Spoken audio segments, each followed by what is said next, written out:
આપ જોઈ શકો છો આ કેટલું રનિંગ હાલે છે અને ક્યાં સુધી 1 2 3 અને 4 વાહનો છે અને અહીંયા બસ સ્ટેન્ડ છે. હું તમને બસ સ્ટેન્ડ એ ભાઈ બતાવી દઉં છું, બરાબર?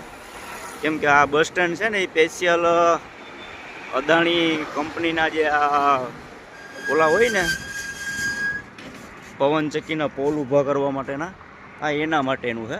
સ્પેશિયલ પાર્કિંગ હોય ને એવું લાગે છે. હવે તમને આપણે બતાવી દઈએ કે અહીંયા અંદરની સાઈડે તમે જોવું, વાં બસ સ્ટેન્ડ છે અને આ બસ સ્ટેન્ડને પેક કરી દીધું, આખું કવર કરી લીધું છે. બસ સ્ટેન્ડની ખબર જ ન પડે, કોઈ પણ વ્યક્તિ આવે ને કે અહીંયા બસ સ્ટેન્ડ છે આવું કોઈને ખબર ન પડે. આપણે તમને બતાવીએ, જો આ સામેની સાઈડમાં એ બસ સ્ટેન્ડ જ છે, ગાંગેથા બસ સ્ટેન્ડ એવું લખેલું આવશે. આ ગાંગેથા બસ સ્ટેન્ડ છે અને આ બાજુની સાઈડમાં ગાંગેથા બસ સ્ટેન્ડ જ છે.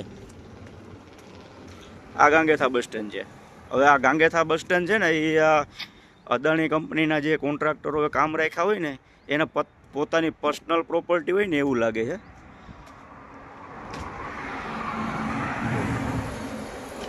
આ ગાંગેથા બસ સ્ટેન્ડ પૂરેપૂરું કવર કરીને બેઠા છે, તમે જોઈ શકો છો.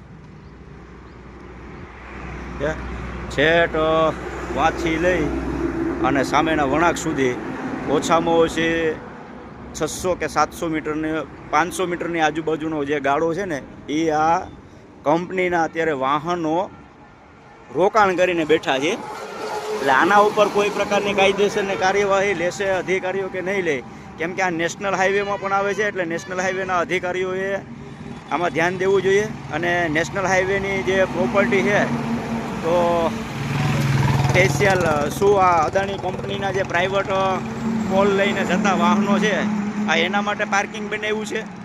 મિત્રો, વિડીયોને બને એટલો શેર કરજો, એટલે જેથી કરીને ખબર પડે કે અદાણી કંપની ખેડૂતો માટે તો દાદાગીરી કરે જ છે.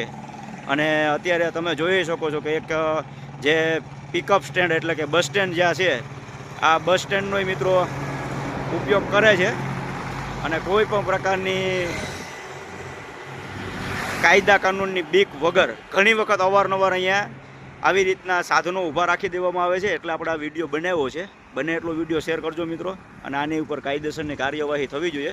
નેશનલ હાઈવેના અધિકારીઓ આની ઉપર શું કાર્યવાહી કરશે, આપણા ગીર સોમનાથના કલેક્ટર શું કાર્યવાહી કરશે, પાણી પુરવઠા વિભાગ શું કાર્યવાહી કરશે એ મને કમેન્ટમાં કરજો મિત્રો.